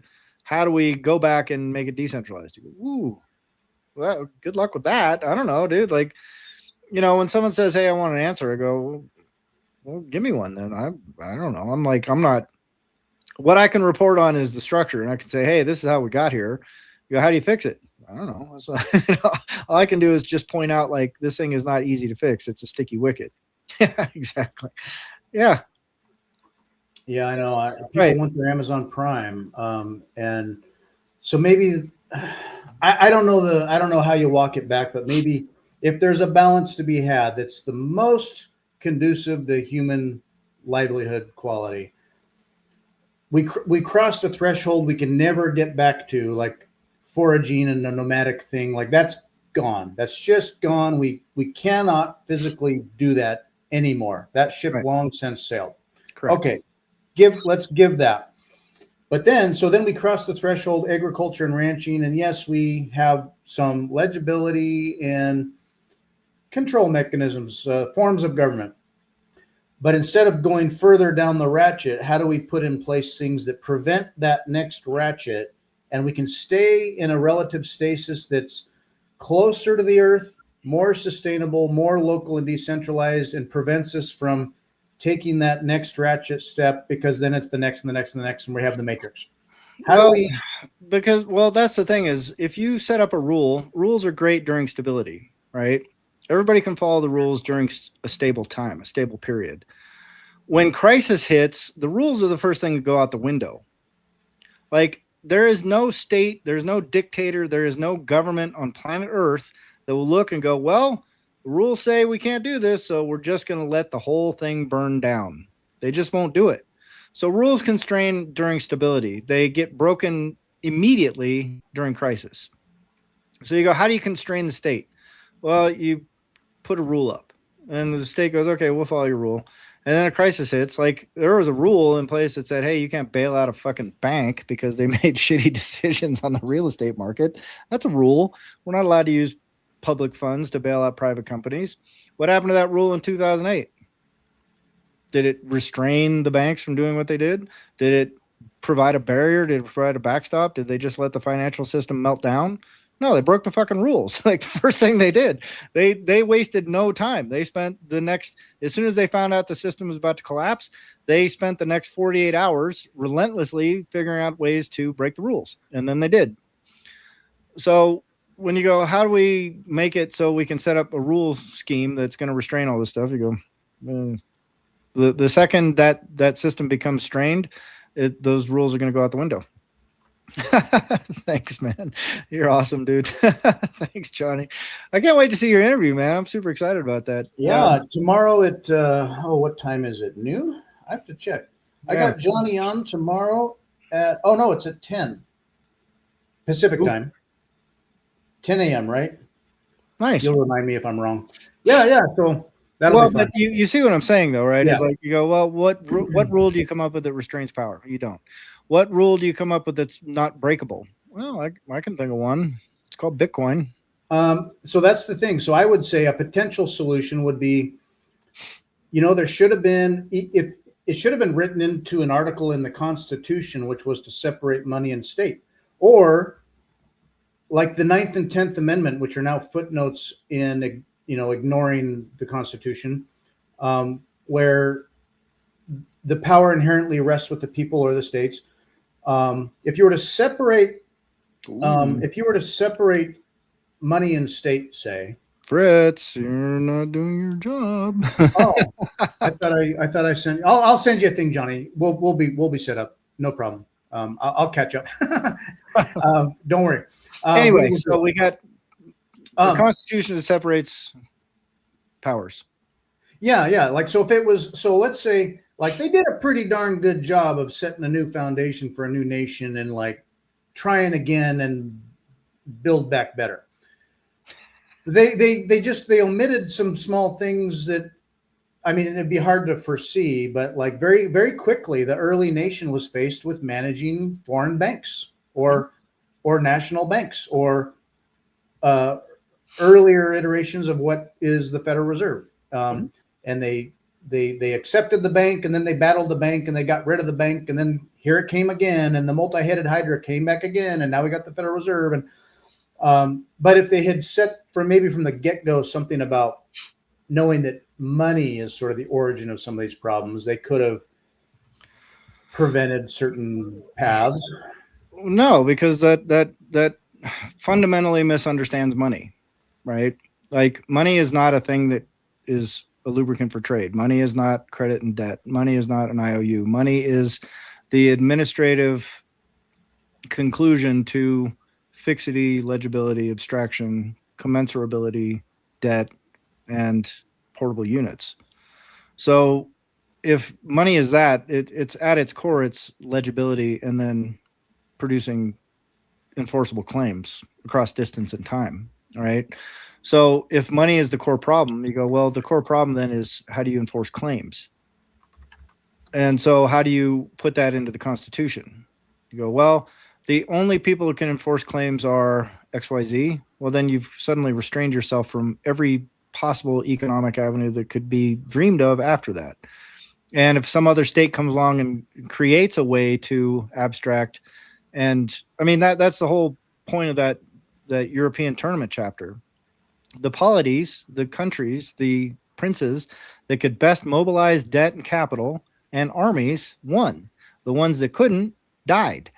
So the Game of Thrones is really like, how legible can I make my population? How quickly can I abstract that into value that I can mobilize? And then how far can I extend that authority and that reach? And so if you constrain one nation to a way where they can't do that, then the other nations just come in and take over. you lose. You lose the Game of Thrones if you restrain your ability to enforce claims across distance and time. So what constraint would have prevented that from happening that you could have written in that says, well, we're not going to make claims this portable, or we're not going to make claims as legible, or we're not going to make abstractions as abstract. We're just going to let our country fall behind European nations that are doing this kind of stuff. So much so that they now wield these massive naval military fleets and armies that can invade our entire continent. We're just going to let that happen because we have an in principle piece of paper that says we're not going to do what they're doing. You go, do you let that happen? Of course not, right? Because you've got other demands that are going, well, we think we can do it better than they can. But we have to adopt and adapt to what they're doing. We can't just sit here as a static thing. It's not an island of like, you know, puppy dogs and rainbows here where it's like, oh, we got no external threats. We can just do whatever we want. Everything's going to be fine. And we'll set up this constitution that makes it so no one can ever take over, you know. And right now, some of those constitutional constraints are things that are making it so like things like communist powers can take over within and corrupt the system from within because of the, you know, restraints that we have in place already. And so people rely on those restraints when it's beneficial, and they break those restraints when it's beneficial. And so you're always in this constant battle for equilibrium. And you're just hoping that at the end of it, you end up with a little bit more than you had before. But that, you know, so that's my sort of response is you go, well, if they had introduced monetary restraint, everything would be fine. I go, well, but that's not how the world works. That's not how the world did work. That's not how we got here. We got here because the people that were least affected by monetary restraint became the most powerful players on the board. And countries like England, where they came up with the Bank of England and they could monetize debt across their entire population, and then they could field these massive armies and massive naval fleets, and then they could extend that extractive logic through like the Dutch East India Trading Company and, you know, all these different corporate structures that they created that gave them massive reach of their abstraction and legibility, right? They were able to abstract value and make value comparable across the entire planet. The sun never set on the British Empire, not because they had naval power, but because they had the means to fund naval power. Make sense? So yeah, like in your book, I mean, it's like in the Tournament of Kings, you know, the ones that survived, it was less about pure, you know, army organization and training and all that. It was the mechanisms to finance all that or get the loans, and then kind of shell game, balance the debt and keep afloat. Like the British Empire, it's like one of the novelties of their success was the purely financial. The Bank of England. The Bank of England. Yeah. And so then when America became a thing, and, you know, they were still really entering a world of a Tournament of Kings, Game of Thrones. Yeah. And so America could very well have died if they hadn't played that game. And it would have died 100%, dude. Yeah. Yeah. So perhaps now maybe, so in my mind, the, and this is at an hour and a half now. And I know, you know, bladders have their limits, but let's just say theoretically now we see a dark cloud looming that wants to get its tentacles. It has its tentacles into everything. And we see a path there where we simply pay taxes to pay off interest payments on debt as they do the same. And oh my gosh, okay, there's the matrix for you. And we can see kind of an open door option, alternative, with which to begin to step out, or at least change your incentives, or at least get a part of your life free and have some freedom. So in the modern world now, I don't see how one doesn't like perhaps collapse if a miracle doesn't occur and it gets like realigned and over time heals a cancer. But with the solution of Bitcoin, it may not ever be a perfect world, but at least humans with a brain and some personal agency can maintain their freedom. It's just that they have to maintain interaction with a desperately clutching Hydra. Like, I mean, we're all legible, right? There is that's one of the more unique things about the modern era is it's for the first time in the history of humankind, like every single person is registered, cadastered, every inch of land has a cadastre boundary set to it. Every head is, even the Hasda are part of an official account somewhere, right? So there, in terms of like some sort of, like I said, and like I keep coming back to, the thing that makes Bitcoin unique is it is a non-sovereignly enforced right of exclusion, right?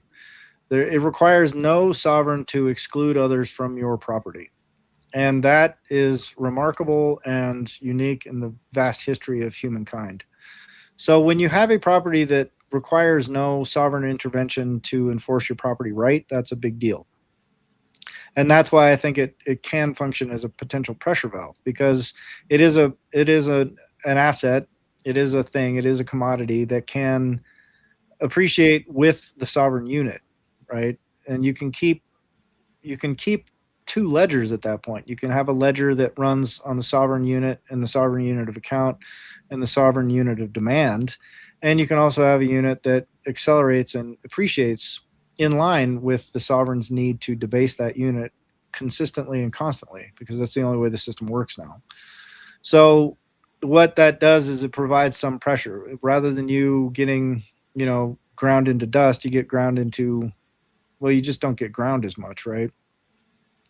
The key point to that all is like it can't work if it's just for technocratic plebs, right? It has to work so everybody benefits from it, and everybody has a non-sovereign right of exclusion to that property. If you can distribute it on that level, then everybody benefits from Bitcoin being on the balance sheet, because it protects everybody from sovereign debasement. It allows everybody to sort of continue apace within the sovereign sphere of influence, but not get ground into dust so they can't eat anymore, right? Because the sovereign solutions for that are to get back to the grain door just digitally. And the CBDC is perhaps potentially the most perfect. It's the perfection of that legibility extraction engine, right? It goes, everybody is legible. We decide who gets what resources when. So we are the ultimate gatekeeper. We are the ultimate Fritz D's nuts bodyguard, right?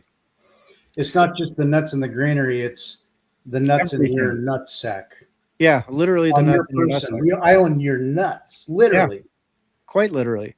So what you need to escape that, because the rationale is, well, this will make it so there's no fraud here, but there's always ways around that. I mean, when you read the epilogue, which I think the epilogue will kind of inform like exactly what I think the options are. And it's as thoughtful and academic as I could make it. I go, this is what I see as plausibilities moving forward. But at the center of that, like I said, I've included Bitcoin there for a reason, and at great academic risk, because I also have a sort of belief that, like, hey, this is kind of a unique thing. It's interesting, and it belongs in this discussion, especially on the long history of legibility, abstraction, and enforcement, right? So, and well, I can be more informed about some of my thought process here once I read all that. So I'm still getting there. I haven't read the epilogue yet, but I think when I get there, it's going to be more of some deep thinking on my part to grok and reconcile kind of all the thoughts about it. Because on one hand, it's like, it's easy to say, oh, Bitcoin fixes this. Fix the money, fix the world. Bitcoin just fixes this. And on the other hand, I see a system that cannot go away, will not go away. Right. Will realign to a point. But walking away entirely is like becoming, or is impossible. And so it's just not an option. Not an option. So, yes. So to what extent does it fixes it? And anyway, I'll get there. Yeah. And then what does it mean? People are craving a solution. It's easy to say, well, Bitcoin fixes it, but well, in areas, in areas, to the extent that things. But what I do see is that a government who doesn't realign well, or when I see the arguing at Davos, and if they're still talking about, the temperature of clouds or whatever, then no, it's doomed. And so enter Bitcoin, And if they can't extract from us as well anymore, and they make less money, and all they can do is print, and they can't collect, and yada yada yada. If people become more sovereign, what do these people do?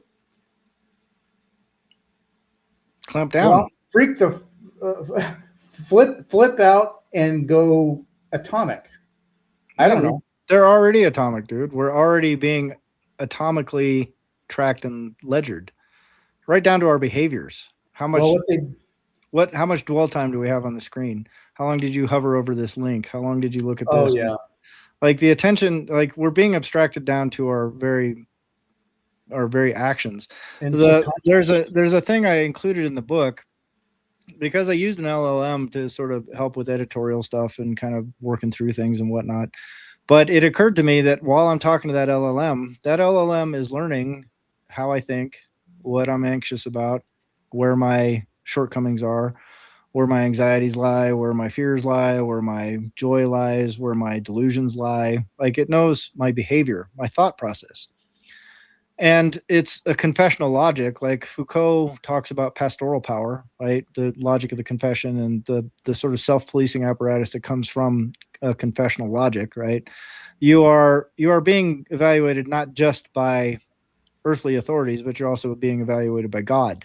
And so your moral landscape is now part of the power structure, right? How you orient yourself morally is also a tool for the sovereign to wield. So instead of having to go to a confession booth every day, all day, we are confessing our entire life to an AI that is being recorded to every detail. Yeah. You don't have to confess. It simply is, your existence is known. Right.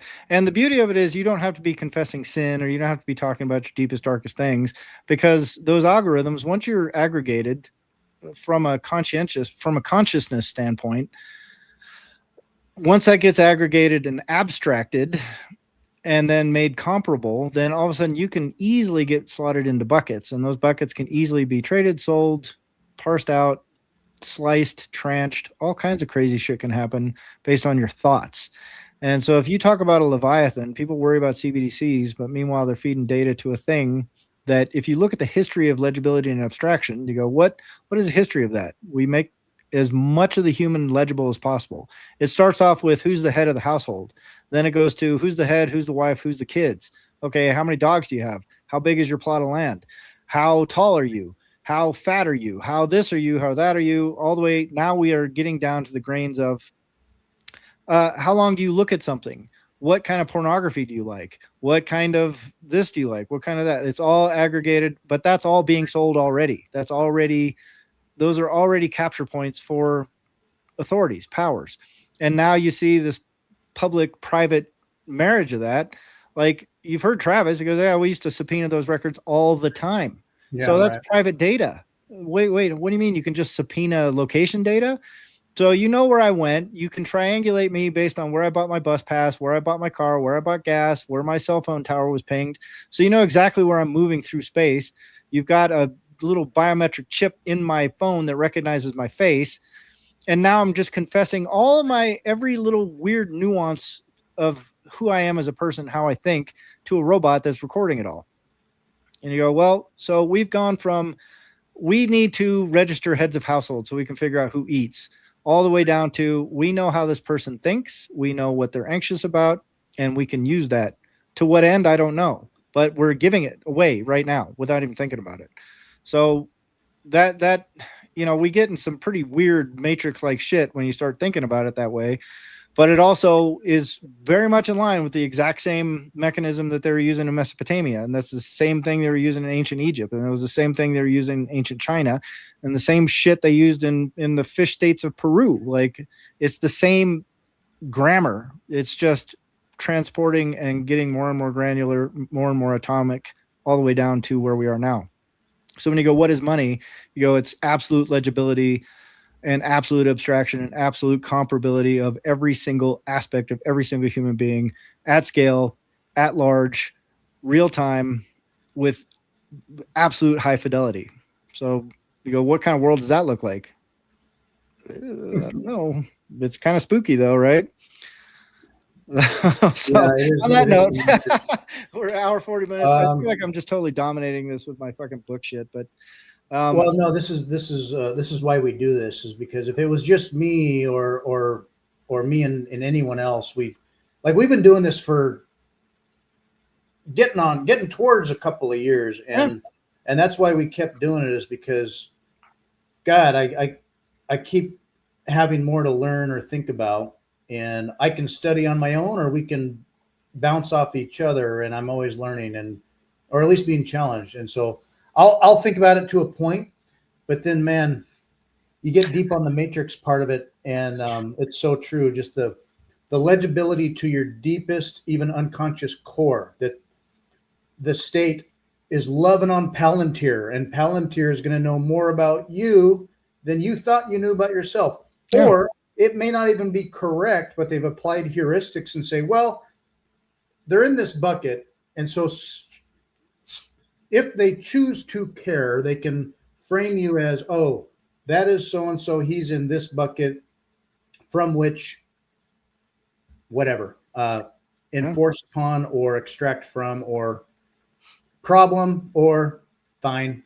Yeah, exactly. Yeah. Well, I mean, but think about if you want a really fun experiment, depending on how you use those LLMs, like if you're just going on there and going, hey, where can I get the cheapest shoes? And it's like you're just using it like advanced Google search. Just ask it, like pick a really long conversation you've had with that LLM and say, hey, just objectively do a psychological profile of the person that's been talking to you. Just see what it spits out. And it's going to be kind of sort of alarming. And here's who you are. Yeah. And you go, and when you read it, you'll go, holy shit, that's an aspect of my personality I didn't realize I was revealing, but there it is right there, printed out by a fucking robot who's never met me. All it knows is what I've typed into it. So it's going to be generous. It's going to be nice. It's going to be polite and kind, because that's what it's gated for. But you can see within that little response, and especially if you give it a long conversation, like I've had enormous conversations with this fucking robot. It knows all kinds of shit about me, and probably has a deeper psychological profile of me than any human being alive, including therapists I've been to. And I've never once talked about anything personal about like, oh, gee, well, my mom was mean and my dad spanked me too hard and blah, blah, blah. Like none of that shit's coming up in the conversation. I deliberately avoid that. And yet the psychological profile can glean from me just by the questions I'm asking, how I'm asking them, what kind of language I'm using, how I respond to their responses. Am I defensive? Am I, dismissive? Am I arrogant? Am I delusional? Am I this? Am I that? All those kind of things are on display just by the conversation you have. The same metrics you use when you interact with another human being are all being utilized by this robot, and it's calibrating its responses to you based on the information you're giving it.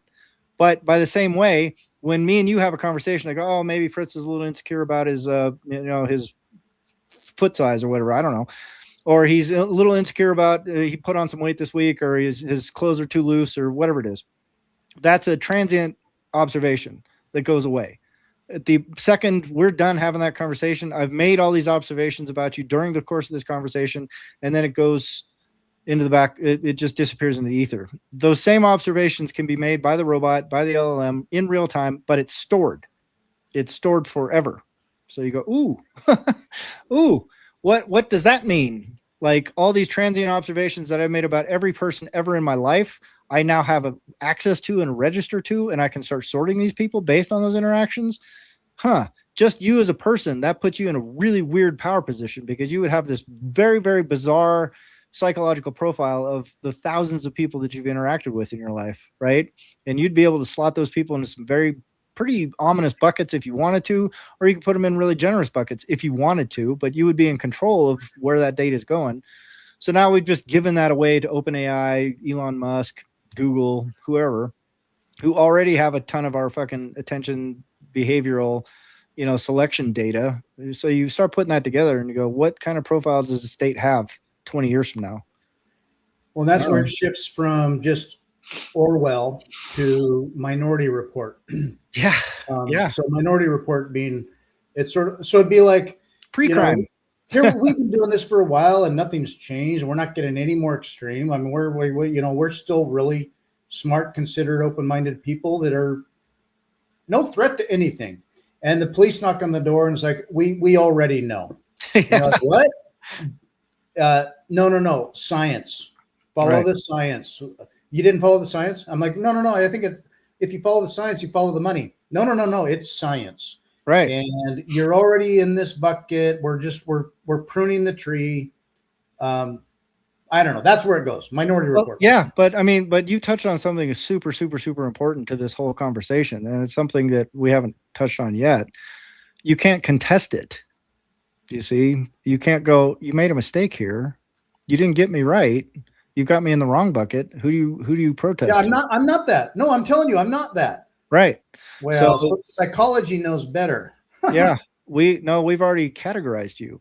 And once it becomes so abstracted that you're just in a trance, you just go, oh, this is this archetype. Boop, you're in that bucket. You go, you don't get out of that bucket anymore.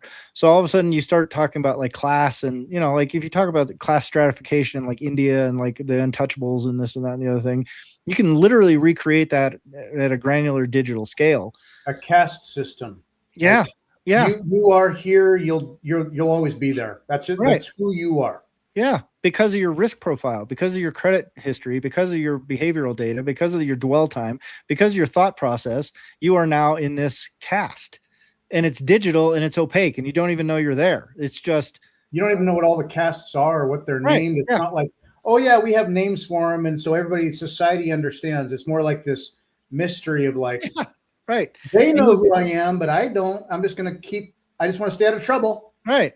And the way things get enforced upon you are different, and the interest rate you get charged, and whether you get denied for a loan or whether you're allowed to spend your bank balance or whether or not you're allowed to make a certain transaction, like all this stuff can very much become impossible.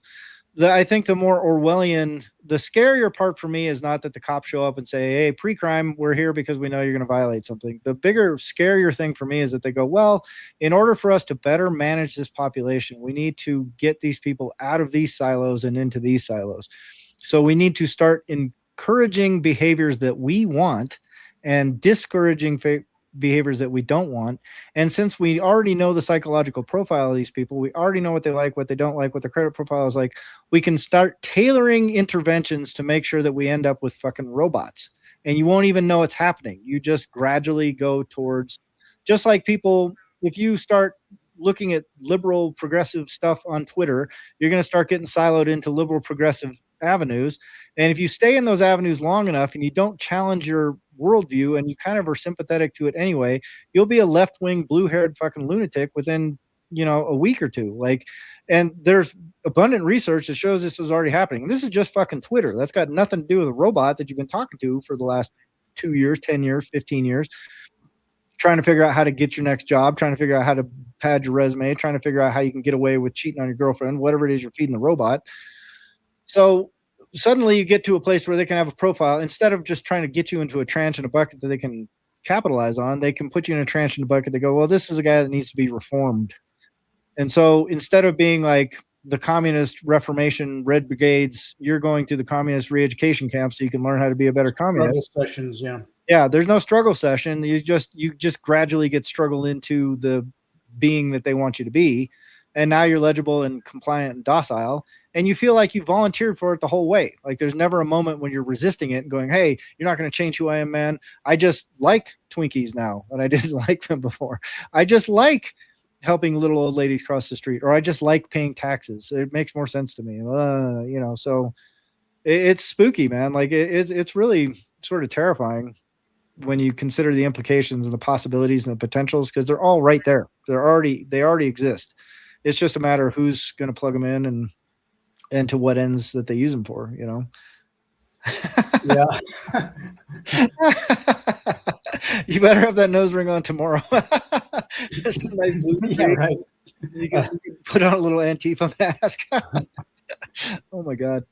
Yeah. So anyway, and that's like Brave New World type stuff too, where there is a caste system, but the state also knows what's better, and that's where it's like, okay, yeah, like certain people are born and bred for certain roles. We need more alphas, we need more betas, we need more gammas, and some breed, some do not.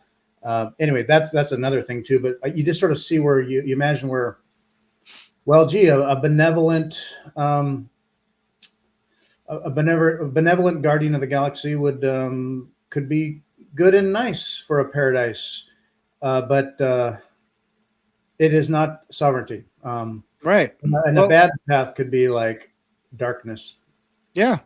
Well, I mean, that's kind of one of the crazy things about it. Like, welcome back, Betty. Yeah. Hi. You missed so much. Indeed. Well, check it out though. Like if you were just driving down the street, like how many times have you ever said like, God, these people are just morons, or this guy's an idiot, or why are you driving this way, or why are you doing this, or why are you doing that? And think about all those social behaviors that you see throughout society and go, I just wish people wouldn't do XYZ thing. Well, imagine if you were back to being Fritz, the guardian of the galaxy. You've gone from Acorn D's nuts guard to president to now global overlord. And you go, hey, you know what? It would be good if we could just get rid of some of these social frictions. Like people are rude. We need to stop having people be rude. Like we need to all be like Japanese people, deferential and polite and clean up after themselves. Like these are all socially valuable, socially desirable traits. We should program everybody to be more like Japanese. You go, is that a desirable outcome? Well, if you talk to anybody that's visited Japan, they go, man, it's amazing. Like everyone's so nice and it's polite and it's clean, and then it's masking a lot of weird social shit under the surface. But outwardly, for a tourist, it's like, man, like you're never walking down the street and going like, ooh, I don't know, there's a gang of teenagers over there that I don't really, they're more likely to be dressed up like cosplay characters or a fucking Elvis impersonator and dancing in the street than they are to be hanging out on a street corner looking at you like you might be a target, right? So that just doesn't exist. Yo, hey, what's up, Brink Facts? How's it going, man? Good to see you. So you get what I'm saying, right? Like, yeah, there are valid things where somebody with benevolent intentions could go, hey, society would work a lot better if there weren't greedy people, if there weren't selfish people, if people cleaned up after themselves, just basic social niceties. They said hello, they held doors for little old ladies. Let's program people to do that because we have all the info to do it now. Well, is that a better world? Well, and that's where like some of this progressive social politics drift is that like it's not, I don't care about all the facts. It's how it makes me feel. Right. Well, yeah, but explain that. Tell me where your feelings infringe upon my rights or my sovereignty. Right. No. We're not explaining. We're not going to argue truths. Right. My truth is my feelings. And so you get into like, just be cool. Just get along. Yeah, but the water's getting hotter and I want to climb out. No. Just don't be, be cool. It's intangible. It's about feelings. It's completely manipulative. And, I don't know. Yeah. Oh my God. Yeah. Well, we've been going on 2 hours here, and now we're off into the Matrix, deep into the Matrix. I hope you find that wife in Japan. I wouldn't mind finding a wife in Japan. Why not? Apparently, they're kind of looking for it. So maybe I should just. Is there like a Japan wife finder, like a Ukrainian wife finder? Dare to dream. I will say, having been in El Salvador, I think Ahmad can relate to this, but the people in El Salvador are like the personalities, the ethics, the nature of the people when we were down there. I love those people. Yeah. Like I've never been to Japan, but like in El Salvador, it felt like people were just very generous and nice. And yeah, I don't know. I'm being this is very superficial perspectives from a tourist. Yeah, but I love the people of El Salvador. Yeah, absolutely. Well, on that note, wow, did we solve anything, or just we came to terms with the problem? For you. Jap wife for you. I'm going right now. JapWifeForYou.com. Yeah, I think it's .org. .org. Wow. Okay. Well, we will continue on these conversations this time next week. The rest of our lives. Yeah. This time next week. Till the robot tells us this isn't a good idea anymore, and we listen. Would the robot warn you? Like you can ask the robot, hey, based on my profile, do I need to be careful? Who are you telling this info to? And maybe the robot, before it's programmed to not be so benevolent, it'll say, be careful, buddy. I'm looking out for you. Yeah. The robot is your most dangerous confidant. Well, that's super helpful. So like for not to go on about this, but with Grok, for example, there are times where if I'm logged in under my account or through X or whatever, it's open and works fine. It seems to function. And then if I'm going in anonymously, or I'm not like registered, not that it might not know my IP address, but it'll say, oh, we're a little overburdened right now. I can't serve you right now, but if you log in, I can. Yeah. Because I need to become legible, and then you'll work. If I'm illegible or going through a VPN, if I'm anonymous, you don't work. Right. Yeah, that's how it works. We got to know who you are. Otherwise, hey, nice, the man. Oh, the sorry. data's just. Oh yeah. Ahmad told me that he got one. So nice. That's awesome, man. Thank you. I hope you like it. yeah. All right. Well, run your ad, dude. Let's get out of here. Okay. Yeah. We're gonna say goodbye, everybody. Thanks for joining us. All right. It's been fun. 2 hours. All right. See you, Johnny. Next time.